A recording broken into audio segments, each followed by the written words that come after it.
Okay, it's looking like we're live. That's exciting. Cool, cool, cool, cool, cool. I have never done a live stream before, y'all, so no idea if this is actually going to work the way I am anticipating it working, but we just gonna do it and we're gonna figure it out. So it seems like we're working. Okay. Hey, Aladrian, what's good? What's good? The chat, I think, is probably like a few seconds delayed on my part or like on my side. So just know that if you are asking questions or like are trying to ask questions. Let me start this over here. I got like a whole bunch going on the screen. It's just so much, so much. But cool. All right. So welcome. For those who are watching, those who are joining, those who are going to be watching the recording, this is Unpacked Angles, of course, as you know. But this is our live stream episode. We're celebrating. It's a celebration. I got the bubbly, okay? 1 year game. This is kind of for me, not going to lie, because consistency, but we're here. And so it's awesome. If you are out there and you're watching and you want to join me, I don't know if you want to join me like after the recording, if you're watching like during the middle of the day, but right now it's past 5 o'clock over here. So we're having a good time. It's a celebration, but this is also a time for Q&A. And so if you do have a question that you want to ask, feel free to ask in the chat and we'll get to it. But yeah, as far as like what's on the agenda for tonight or like for this live stream, gonna go through the questions, but as the questions come in, I'll be talking a little bit about my background because I've gotten a few questions from people as far as like how I got into UX and like what I do, but then also like what I did before. So we'll get into that a little bit, and then we'll also get into like the story behind Unpacked Angles. If you haven't heard, we'll do an abbreviated version of that. I'm like trying to pop this bottle without hurting myself. This is my 3rd time ever popping a bottle, and it worked. Okay, we're alive. We're still good. But hey, this is Rachira from Rachira Wines. This is not a sponsored broadcast by any means, but I really do love their wine. It's really good. And this is their sparkling wine. And I definitely drank a whole bottle of this on my own on New Year's Eve while hanging out with the homies on Clubhouse. Sad life. But yeah, it's pretty good. But anyways, yeah, so that's what we're doing this episode during the live stream. And I wanted to do this live, I guess, because never done it before. It's a year for new things, 1 year in the making. Like, it's a time to celebrate, and it's also a time to expand, right? We want to reach new horizons, and so that's why we're doing it live this time. But yes, so what you can expect as far as your involvement, if you're here live and you want to just hang out and fellowship in the chat and just celebrate with me, pop one, take a sip, whatever, that's fine. If you want to ask a question, that's fine too. I'm fielding questions about UX research, Unpacked Angles, YouTube, almost anything goes. So feel free to ask away. And yeah, so I'm gonna take a sip real quick because I'm thirsty. But yeah. Oh, let me pay attention to the chat at least. Turn up. Let me get my bottle. Yes, Aladrian, get your bottle. Okay, like it's a celebration. We're doing this. We love the mantra. Oh yeah, okay. Yes, Morgan. Hey, how you doing? How you doing? Also, for the folks who couldn't be here today, there was a form, or there is a form, because it's always going to be active, for people to send in questions ahead of time so that I could actually get to them and answer them during the live stream. And so I do have a couple questions that people sent in, so I'll be getting to those as well. Just FYI. But yeah, this is going to be real informal, y'all. We're chilling. We are chilling. All right. Boom. So maybe I should turn the volume off for my messages. I have no idea how to do that. So I hope y'all didn't hear that. If you did, my bad. We're recording on the computer today instead of the phone. So this is a new experience. We're working through it together. But anyway, so I will go into my background a little bit and share my story just so y'all have a sense of like where I'm coming from and I guess where I've been. Since I have been asked this question a lot, hoping this like will help shed some light. So I have a background in biomedical engineering and systems engineering and also nonprofit leadership and management. And obviously none of those are user experience research at all. So I've been in a couple different places or like down a few different paths. And so I started out in biomedical engineering. So I studied engineering in undergrad. My focus was biomedical engineering and biology. I was really sure that I was going to be on the path to med school potentially, or just doing like biomedical engineering things, which I wasn't 100% sure of like what that actually was, not gonna lie. But I had an idea by the time I got to like my 4th year and I was like, I don't want to do that because I'm not trying to be in lab for the rest of my life. So after graduation, I went on to work at the Pentagon, which was like very random, but also really cool. Like it was an experience, y'all. Okay, so while I was at the Pentagon, let me put my computer on D&D actually, because that might help with the sounds if y'all can hear it, because it's bothering me. D&D, boom. Okay, but yeah, I was at the Pentagon. I worked as an analyst of sorts. I didn't actually do analyst work, but or maybe I did. I don't really know, but I was kind of doing a little bit of everything. I mainly was in charge of this video teleconference space where I would coordinate and set up secret meetings for the people who needed secret meetings in the Pentagon, mostly for the Chief Information Officer of the United States Army. And so it was really cool because I got to work under the first woman CIO of the Army and the first Black CIO of the Army. So that was really dope. And I was there for a few years. I went back to school, studied systems engineering while I was working. And once I graduated, I went on to do management consulting. And from there, I was like, I really, really want to solve a problem. And that problem has to do with like Black people and women not being represented in tech. And I thought I was going to go through the nonprofit route to do that. So I went back to school and studied nonprofit leadership and management with a focus in social entrepreneurship. And by the time I graduated, I was like, boom, I do not need to actually start a nonprofit of my own because there are so many nonprofits that exist already with this mission. And I want to tackle it from the board side. So it's not super random in that I'm not doing anything with that degree at all because I am looking for nonprofit boards to join. But it is not engineering or UX. And so how does UX fit into all of this? I first heard of UX while I was in grad school studying systems engineering. And I was like, oh, this is dope. That's cool. And then once the class ended, I was like, all right, cool. Like I forgot about it. And then when I was doing management consulting, it was more like a UX research light position, I guess. So I was doing a lot of interviewing, a lot of like leading facilitating like focus groups and things like that. And so I was getting my feet wet in UX without actually knowing I was. And by the time I got to my 3rd round of school studying nonprofit leadership and management, I got to intern at this nonprofit that functioned very much like a startup. And they taught young Black and brown boys how to code and become tech entrepreneurs. And that's when I learned about product management and like all of these different facets of what makes a tech company. And I was like, oh man, like product management sounds dope. And so I went to a boot camp for product management. I was like, yo, I do not like this at all. It is not for me, but I really liked the UX part of it. And so I gravitated to UX. I ended up meeting a friend who was like running his own UX design / dev agency. And so it was really cool. Well, let me pay attention to the chat. Oh, what's good, Hope? Thank you for being here. What's good, Trey? No, not the feds.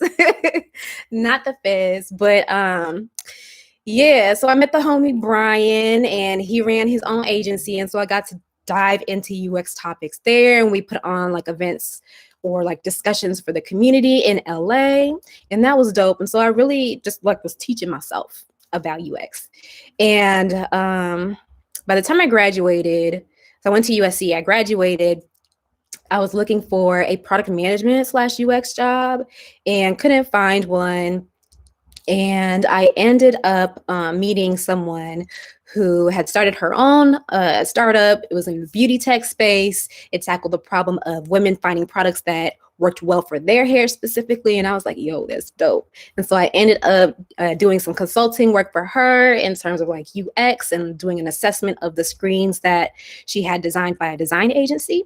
And the work was so compelling that she asked me to come on board as the director of user experience for her startup. And so I was like, okay, not really knowing like what that all was going to entail. So that's how I got like, I don't know, shoulder deep, I guess, into the world of UX. And so I did a lot of learning on my own, a lot of learning while doing. I did the UX research and the UX design while I was in that position. So that's when I learned that I was really not about that design life, like pixels. No. There was also a good amount of time when I did not know about plugins. So my life was like a real struggle in the design realm when it came to that. But yeah, eventually I did move on from that position.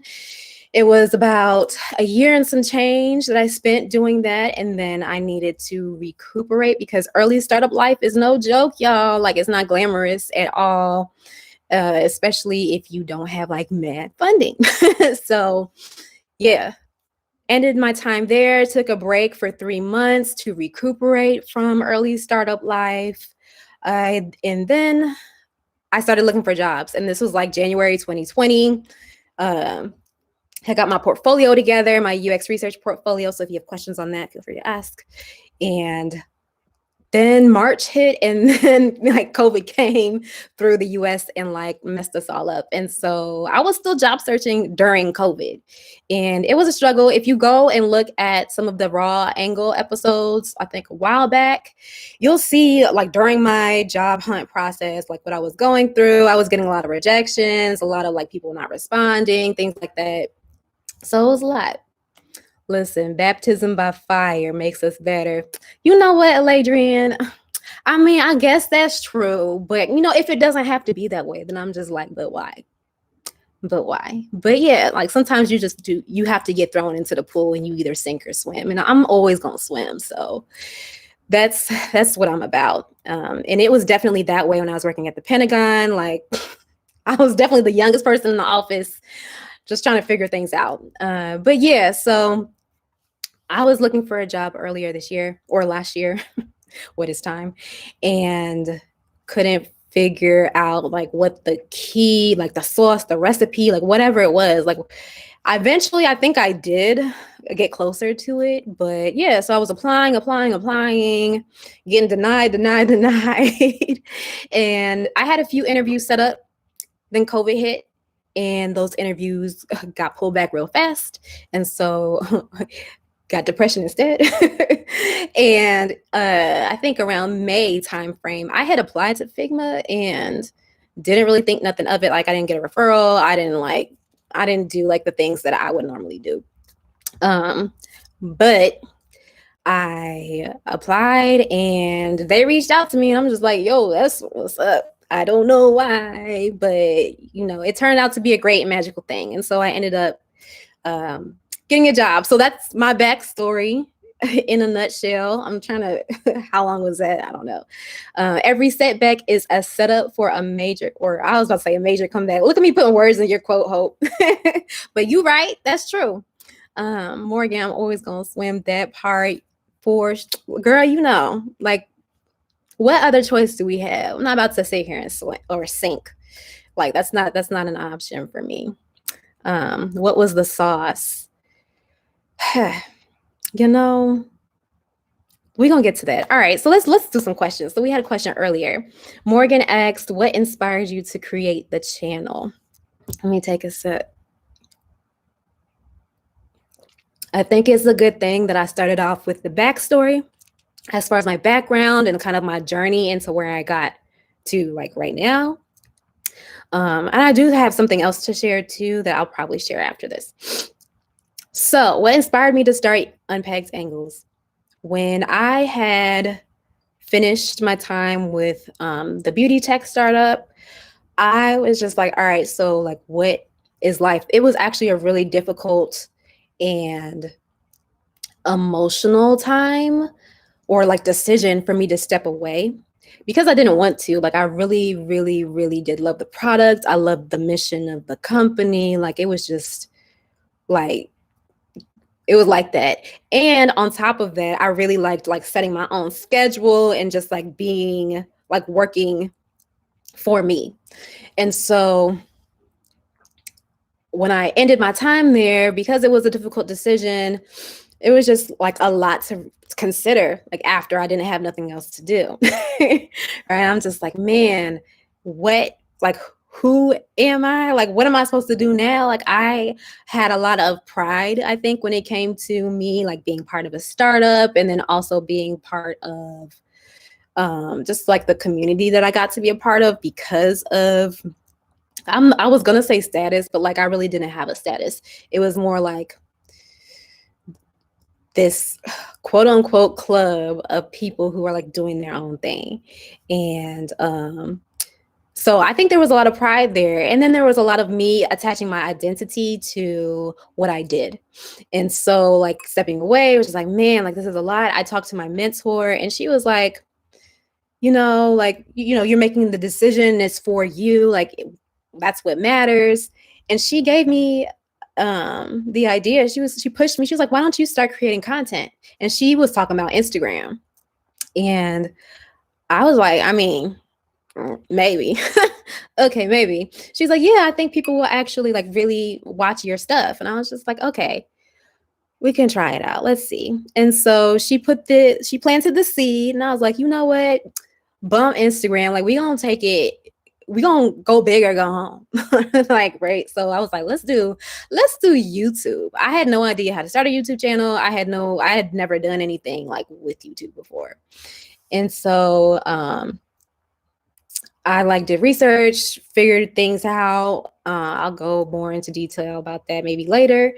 But yeah, that was like the main driver was like me really needing to fill this space with something productive and fun. But then also I wanted to share what I had been through and like what I'd learned and what I'm continuing to learn when it comes to work and like what I do in UX, but then also like how real life comes into that because it's all like this, like it's all the same life, right? It's all the same thing as far as like how you're living your life. And so that's why I say I am widening the perspective of UX and self-care and more. And so like there was a lot of different facets that I wanted to funnel in to the channel outside of just UX because like I think that's boring.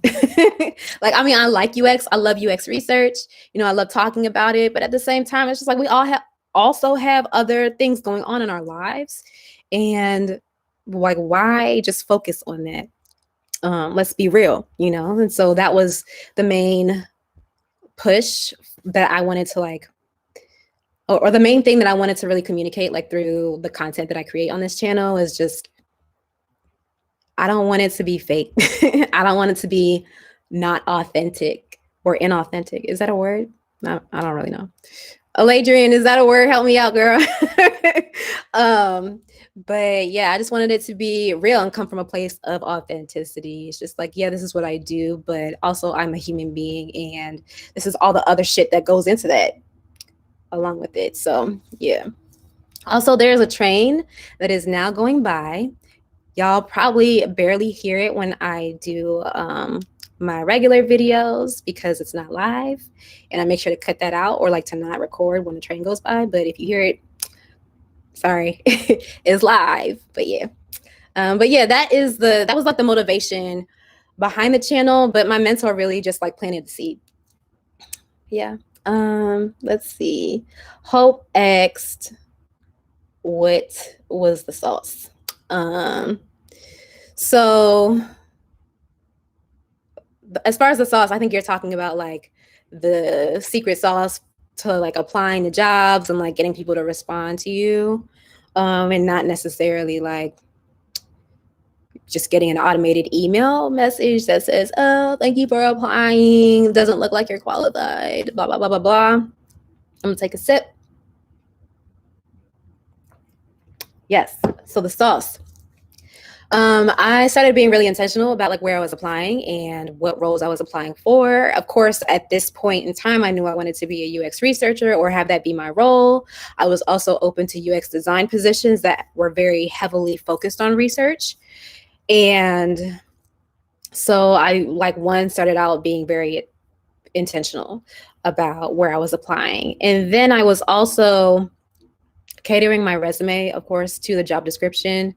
There is a website that I often recommend to people when they are applying for jobs and really trying to get through to at least talk to a recruiter to get like that one-on-one like FaceTime or like voice time, I guess, because you're on the phone. And that website is jobscan.co, I think it is. But that really helped me out. And on the website, you can copy paste your resume, like the contents of your resume, and then copy paste the description, like the job description. And when you hit the little button after copy pasting, it will give you a score like in a percentage, which tells you how well your resume matches up to that job description. And it's all about like the ATS. I don't know what it stands for. I can't remember, but like the system, the automatic system that a lot of companies use to like filter through resumes and figure out who they're going to reach out to versus who they're going to send like an automatic reply. And so instead of like shooting out a whole bunch of different resumes to a whole bunch of different job positions, I was really intentional about like, all right, so this sounds like something that I actually really want to do and like a place where I actually maybe want to work at. And let me take the time to go through JobScan and like cater my resume or like do whatever I need to do in order to make this have a score of 80% or more so that I can have more of a chance of getting talked to by an actual recruiter. Because I know like by the time I talk to a real person, it's just like damn near in the bag, you know? So that was the sauce for me. Also networking, but networking did not get me the job that I have now, but networking does work. So yeah, that was the sauce. Let me go back to the comments or the chat. Inauthentic is a word. Okay, thank you, Trey. Thank you. I thought it sounded, I thought it sounded right, but it's been a long day. It's Friday.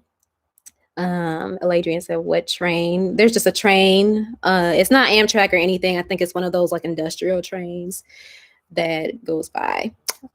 We're near that. Trey said, first, congrats on the 1 year, 365.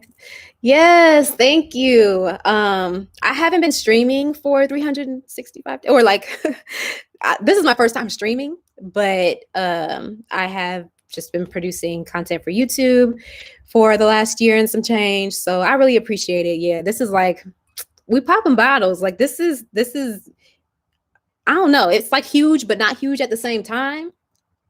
But yeah, I'm all about celebrating small wins anyway, but this isn't small to me. So of course we're celebrating. Thank you. Eladrian, energy. I gotta bring the energy, otherwise it'll be boring. We don't want it to be boring. Trey, second, never knew your past. How is the transition into this space and continued learning working? Okay. The transition was not easy. It was not easy. And it's funny because my manager actually said that, what did she say? She said that I was like one of the most hardest, dang, I don't even remember the words, like the hardest working person. Like she had never seen somebody work so hard to be a researcher before. And that like really stuck out to me. I was like, really? Because I mean, I feel like I am doing a lot, but at the same time, it's just like, I don't really know if I'm doing the right things. And so that was really cool. I think the transition, it like, of course, the vocabulary took a lot of getting used to, because even though I was I don't know if I can say I was in tech. I wasn't really in tech, even though I was technical, like as an engineer. But there was a lot of things that I needed to get used to in terms of like the vocabulary. And so with my time, like with the beauty tech startup, I was like, I felt like I was like in the wind flailing because like I would go to like meetups and like do networking events and things like that. And people would be talking about shit. And I was just like, what does that mean? And I would have to like look things up on the spot, or like I would take copious notes. I'd be taking notes, y'all, like notes. And so there'd be a lot of that. Even I think my time in the Pentagon prepared me for this because like the Army, they talk in almost all acronyms. And so like the first 6 pages, I feel like, of my notebook was just like acronyms and like what they actually meant. And so like by the time I got to tech, it was just like, boom, I know what to do. But it took me like 6 months to acclimate to the Army. And so like with tech, I feel like it took maybe a little longer because there are so many words that mean the same thing and like different people use them. So vocabulary was one thing.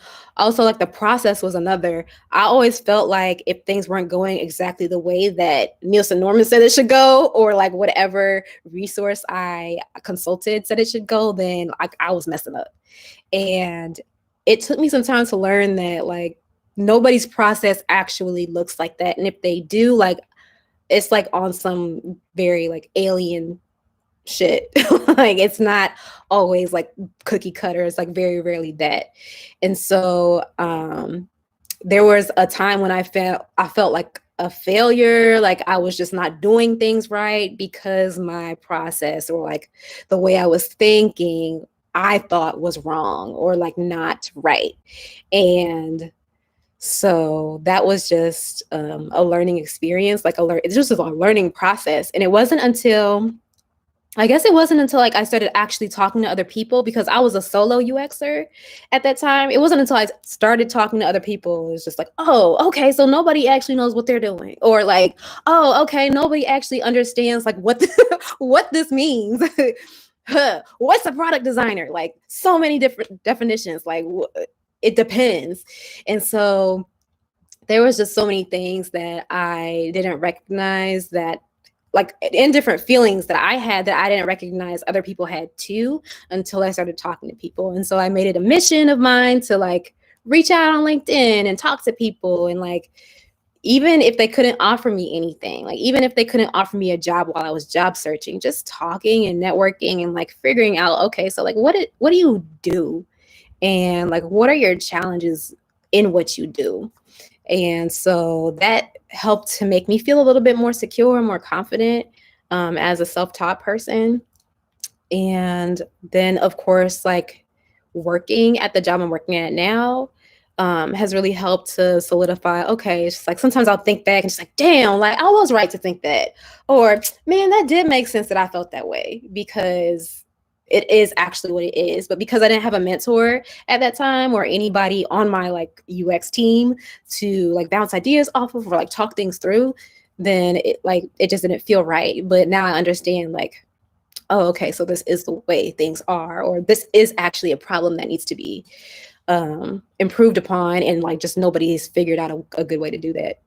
So I would describe it as difficult, but also I think it gets easier the more you talk to people and the more you practice. Yeah. But thanks for asking that question. I'm gonna take a sip one more time. Welcome. If you are just coming in, it's a celebration / Q&A. I gave a recap of my story as far as like my background and kind of where I came from in like professional, like educational aspects, I guess, or perspectives, just to give a sense of like where my thoughts come from. But yeah, I am going to get to one of the questions that was sent in the question form for folks who couldn't be here. So one of the questions that was submitted, boom, boom, boom, was by Milton. Hey, Milton. I don't know if you're watching or if you're going to be watching later. And he asked, this question. So I use Illustrator for design and I am self-taught. What material would you recommend for someone who is looking to upskill and develop their creative or graphic design skills? That's a great question. I'm not a UX designer or like a graphic designer, so I can't say for sure that I have like really great recommendations when it comes to upskilling or developing like your graphic design skills. But I do know people who are in that field. So you provided your LinkedIn on here and your Instagram. I think I'll just connect you all if the folks I reach out to say it's okay. But yeah, I think being self-taught is a really interesting like space to be in, especially if it's more common in your field to not be self-taught, or like people look upon folks with degrees or like professional training as more, what's the word I'm looking for, credible. So I don't know if you feel that way, but I definitely like feel those feels sometimes. But I think in UX there's a lot of people who are self-taught just in general because of the nature of how it came about. I think now there are a whole bunch of programs and like boot camps and university tracks that focus on UX design. So it may kind of shift. I'm interested to see how it does shift in the future, but we'll see. But yeah, we will talk offline, Milton. Thank you for asking your question. Let me take a look at the chat real quick. Trey says, I was on Clubhouse the very first time someone admitting to not know what they're doing. This is always refreshing to hear. Oh, for sure. Like nobody knows what they're doing for real. For real. And I used to think that adults or like people who were older than me or people who seemed like they had it all together had like some kind of key to life. And that's not true. That's not true. Some people be getting mad lucky. Like people get so lucky. Like there be opportunities and then there's space. There's space and opportunity. And if you are there at the right time, like things just blow up in a good way. Or I mean, I guess depending on what it is, it could be a bad way too. But yeah, nobody has this shit figured out. Don't let anybody tell you any differently at all. Nobody does. And especially in our field, if you're a UX professional, like we live in ambiguity. We're supposed to be comfortable with it. I don't think anybody is 100% comfortable with ambiguity, if I'm being completely honest. But there is just a level of things like the unknown that you have to be comfortable with. And so for people who fake or like try to put on airs that they do know all of this stuff. I guess I can cuss, but whatever. I've been cussing. But they do know all of this stuff. Like no, like why? No. Okay, Morgan +1, Ladrian 100. Yeah. Yes. Two Virgils and two Virgils, period. Hope you are hilarious. You really are. Ladrian asks, what's on your playlist? Ooh, I'm gonna save that question. Let me think. I'm gonna review Unpacked Angles really quick. This is like gonna be from my perspective. Y'all may not think the same way or feel the same way. I don't know.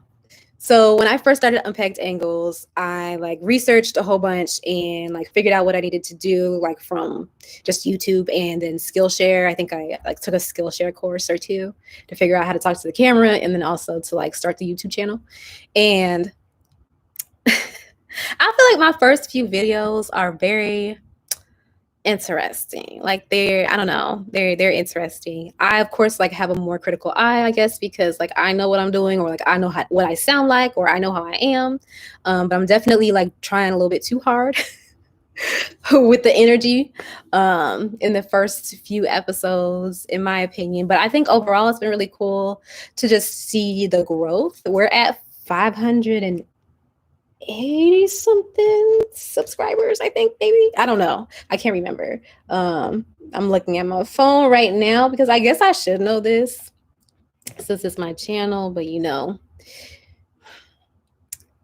oh, 597 subscribers. And I just like never imagined that happening. I was hoping for 100 and like now here we are. So that's been really cool. And it's been also really cool to like hear the things that people have said as far as like folks who've reached out to me. I'm probably a little bit too open with my time as far as like the one-on-ones that I do with folks, but yeah, like when I talk to people or they share with me like the impact or like what value they were able to garner from like whatever episode, it's been like really cool to see. And so I think overall like we've been pretty successful. We're just gonna keep trucking. Let's see.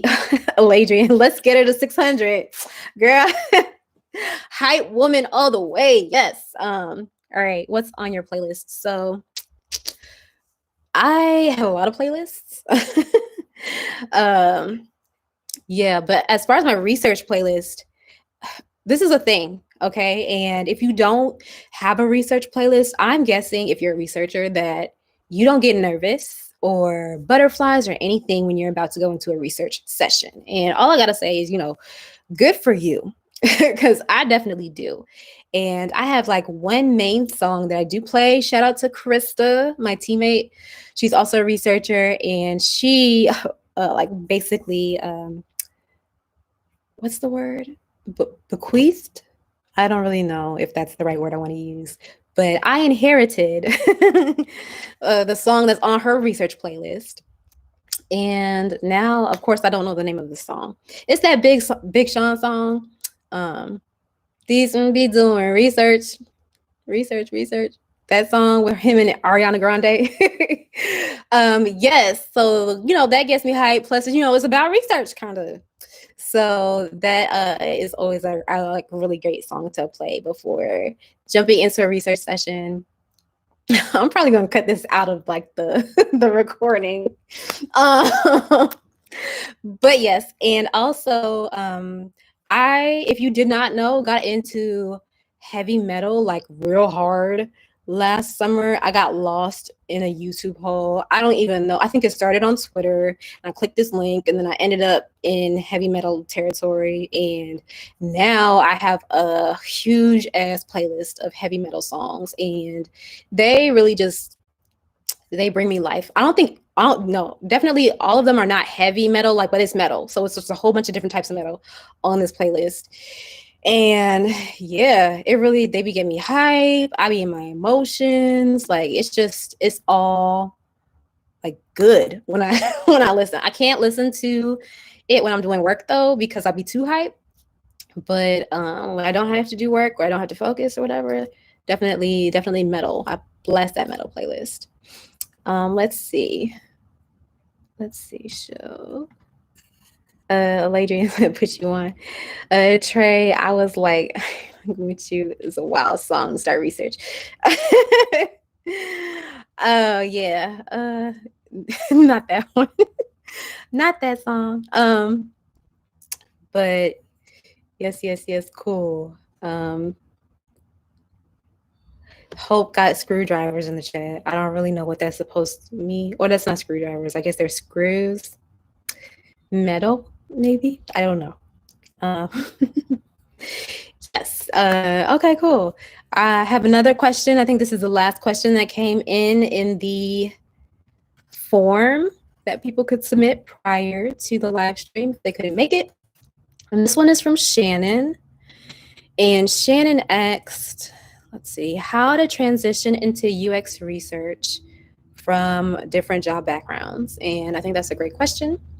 There's another train going by, so if you can hear that, my apologies. I'm gonna take a sip real quick. That was a little more than a sip. All right.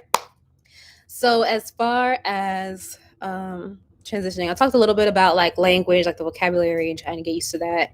When I was transitioning, I also talked about just like, I guess, knowing things and like knowing if like feelings are right. So I think I can't remember if I was where I was having this conversation, but somebody had mentioned something about intuition and like trusting your intuition when it comes to like doing research and like when you're doing analysis and things like that.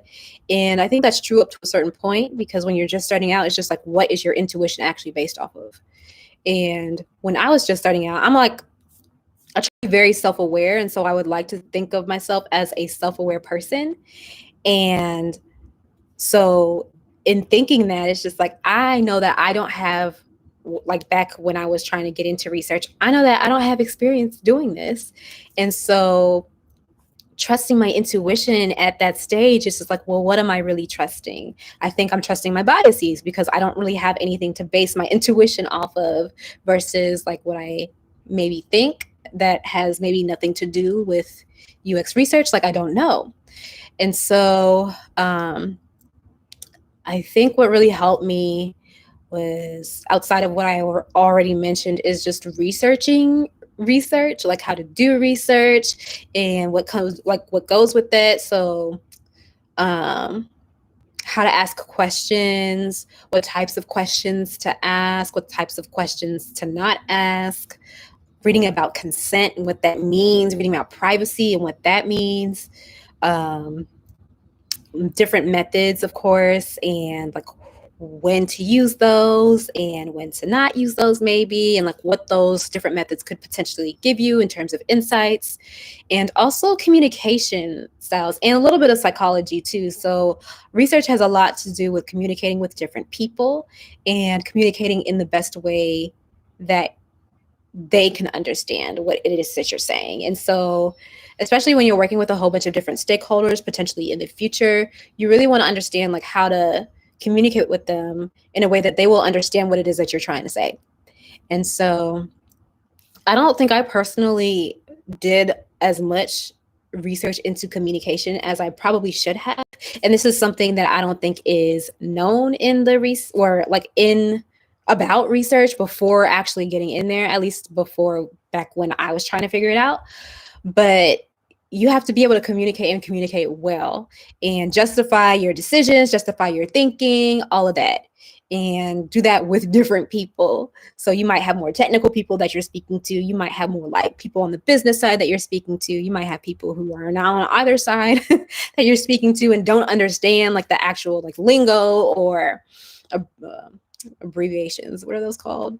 I don't know, acronyms. That's what it's the acronyms that you're using. And so it's a matter of making sure that you're communicating well. And so that's like a skill. Some people call that soft skill. That's just a human skill. And so developing like your human skills is something that I would encourage for people who are trying to transition into UX. And it sounds simple because it's just like we're all human beings, but at the same time, you would be surprised as far as like how many people are not really very developed in these human skills. And it does take time and it does take practice. And so getting that practice in, however you might do that, could be really helpful. And yeah, and I think along with that comes like education. And so like learning things to the point where you're able to explain them as if you were talking to a fifth grader might be helpful for transitioning, because then you can communicate your portfolio potentially that you will be presenting when you're doing your job search. And then you can also educate the people that you're going to be working with, or educate the people that you're talking to when it comes to like what you either want to do or what you do as a researcher. So yeah, I hope that was helpful. I don't want to go too long, but yeah, I hope that made sense. I'm gonna check the chat again because I've been talking for a little bit. I think Hope typed metal and the search emoji. Oh, oh, Adrian. That's funny. Okay. Cool. So we are coming up on 45 minutes almost. I said I was doing this for a max of an hour. Feel free to drop them in the chat. This can be about UX research, UX in general. This can be about Unpacked Angles. This can be about YouTube. This can be about my background. Almost anything goes. So I'll keep monitoring that. But yes. So I think one of the major things that I'm really excited about when it comes to Unpacked Angles, let me go ahead and give myself a refill, is that I'm starting to interview folks. And so if you have been subscribed to the channel or have been watching for a while, or maybe have been just watching for a short time, you may have seen the Let's Unpack That series, which is an interview series that I've been doing with people in the field. So yes, they can be in UX, but I've also been talking to folks who are engineers, developers, and people who maybe are not in either one of those fields. And so my goal with that is to really help expand and broaden our horizons as far as like what we know to be true in these different positions and how people operate and communication. And also give a sense of like what that can mean for like that cross-functional collaboration and how that can flourish or how that might die. And so I think it's been going okay so far. I really want to continue. I'm just gonna like refresh the chat. Really want to continue with that. And I have a few folks in the pipeline that I'm really excited about. I'm not going to drop them right now because it's going to be a surprise. But yes, and so what I have done is I've opened up the suggestion box of sorts, if you will, on the website. So the website for Unpacked Angles is www.unpackedangles.com. And in the contact form, there is an option to request a guest. I can't promise that I'm going to be able to acquiesce to that request. I don't know if that's what I meant to say. That's a word I do know. Low key, I'm not even gonna lie. I got that from Pirate Caribbean. I learn a lot of words from movies, but I don't know if I'm going to be able to meet that request, but yeah, I'll definitely try. So if you do have a person that you think might be really good for the channel, and so when I say good for the channel, I think you all know by now that I like to be authentic when it comes to like what I do, and then also like how my life plays into that, whether that be like my personal life, like my mental health, anything really. So if you know that about the channel and you think that this person could be a good fit in terms of like talking about their work, but then also, you know, kind of being real about their experience, then feel free to suggest them and I'll reach out, especially if you provide their contact information. I'll reach out and see if they're interested. But yeah, I can only do so much with my network, and also like cold emails, cold calls, whatever. But yeah, I'm looking forward to doing more of those and like sharing more of those with y'all. Aladrian says 1 subscribe away from 600. Oh, word. That's what's up. Yes. But yeah, so I'm looking forward to that for the coming months. I'm also really looking forward to the YouTube content that I've been creating for Figma. So if you don't know right now, on Figma's YouTube channel, you might see a familiar face in one of the playlists, and that is me. And so that's happening, and it's exciting, and that's all I am going to say about that because I don't want to say too much. Yes. But yeah, I will open it up for any questions. And if not, we can go ahead and sign off. But this has been great, y'all. Thank you for sticking around and, you know, chilling with me, celebrating with me. I'm feeling a little nice, you know, with this bubbly. So this is a success in my book, for real. It's been nice. Aladrian asked, who is on your dream guest list? That's a great question, man. So of course, Viviane Castillo is definitely on my dream list. I took her, or like was a part of cohort 2, I think, of Humanity Centered, which is her organization, and like the I don't even know if I can call it a boot camp because it felt like so much more than that. but it was for UXers and people who just like interface with other people to be more human when they do that. And it was really great. So if you don't know about humanity centered, I would suggest you look it up. But yeah, Vivian, I think having her on the channel would be really cool. Let's see who else. I think some people from my company, or not my company, but like the place I work for, that'd be really cool. And I to them, so it's just that a matter of me reaching out. I do think I am really being intentional with highlighting women and people of color on my channel. I'm not against men or like white people either. So just know that. But I am being intentional with making sure that, you know, representation is there. But I'm trying to think who else. Tatiana Mack. Oh my gosh, yeah, I would love to have her on the channel as well. That's another wish list person. And I think too, I would like to get some people who are like not quote unquote in the trenches, and some folks who maybe don't even think that UX has any like I don't know, touch, like is not touching them, to see like where that may or may not be true. And to just really understand like what it is that they do, because I feel like when it's outside of UX in terms of like what I can touch, then it's really hard for me to understand like what's actually going on there. But yeah, those are just a few. Yeah, I do have someone else that I really want to get on the channel, and I've actually been speaking with them, so I'm not going to say their name just in case it happens, so that I surprised.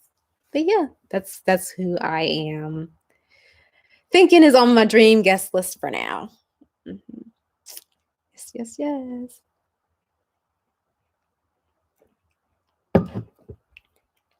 It's been cool.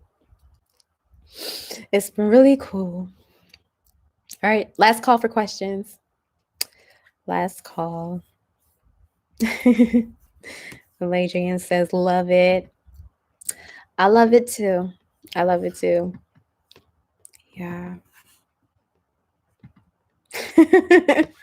Hope says, big UX things popping. You know, I do what I can. And it's funny because like these things be happening, and it's just like when you're in the moment, they don't really feel like that big of a deal. But you know, like this is a big deal. Yeah, I don't know. Anyways, I think I mentioned before on the previous episode, the Raw Angles episode, that there's a Clubhouse club called UX Research Corner that I started a few months ago, and it's just grown and stuff. And so like that's kind of an example of like something that has happened that I've just been in the midst of, and it's just like it doesn't really feel that like that big of a deal. But I mean, I guess it kind of is. Like it's over 25,000 followers and members in it right now. So that's a lot of people. I don't know. It's a strange feeling. Aladrian said, should Transformers get car should Transformers get car insurance or life insurance? What's wrong with you? I think they should get car insurance because I feel like humans are very they're very discriminatory, and so yeah, it's not gonna look good if they're trying to get human rights, at least from my perspective, you know, because US history. Oh, you're so funny. Y'all are great. Thanks for being here. Mm-hmm.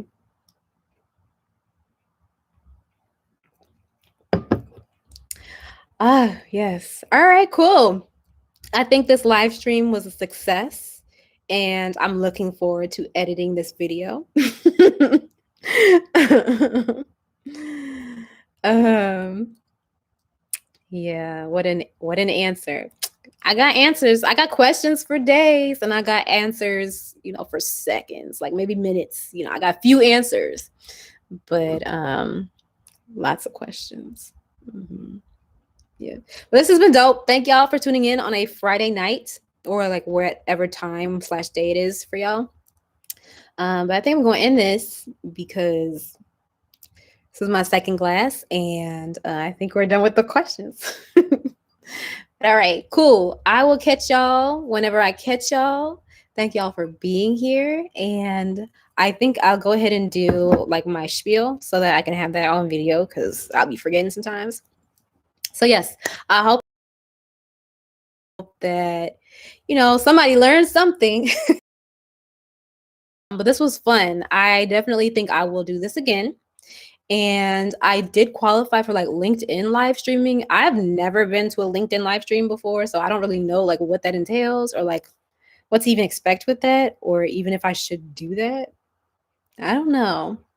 I don't know. Maybe we'll look into it. We'll look into it. But this has been fun. This has been a lot of fun, especially because it's been a celebration. Such a good cause. 1 year plus of Unpacked Angles, and I don't know how many more in the future to go, but we're just gonna keep going and we're gonna figure it out. But we're gonna be going for now. And so yeah, this is great. So if you enjoyed what you heard and you want to stick around for this ride, be sure to subscribe and hit that notification bell as well if you want to get notified every time we post new content. We post new episodes every other Wednesday. And if you are interested in receiving the newsletter, we send a newsletter out every so often. It's not even on a regular cadence anymore, not gonna lie. Just because things in the world have been going on and I don't always have things to provide or something to say. I typically provide different resources, but if I don't have anything to provide, then I don't want to fill your inbox up because that's spam and who wants that? But anyways, if you're interested in getting those resources whenever I do send them out, feel free to sign up for the newsletter, and you can do that on the website. It's www.unpackedangles.com. And you can also find us on social as well. So if you want to hit us up there, you can find us on Instagram and Twitter at Unpacked Angles. This is so funny. I have it like all down packed. I like that was like low effort. It's wild. It's wild. We've been doing this over a year. We got it in the bag. But okay, yes. All right, we're gonna sign off. Thank y'all for being here. As always, let me know what you're doing, what you're working on, what you got going on. And until next time, y'all, deuces. Bye, y'all. Thank you for being here. It's been fun. I'm gonna get something to eat and relax. See y'all.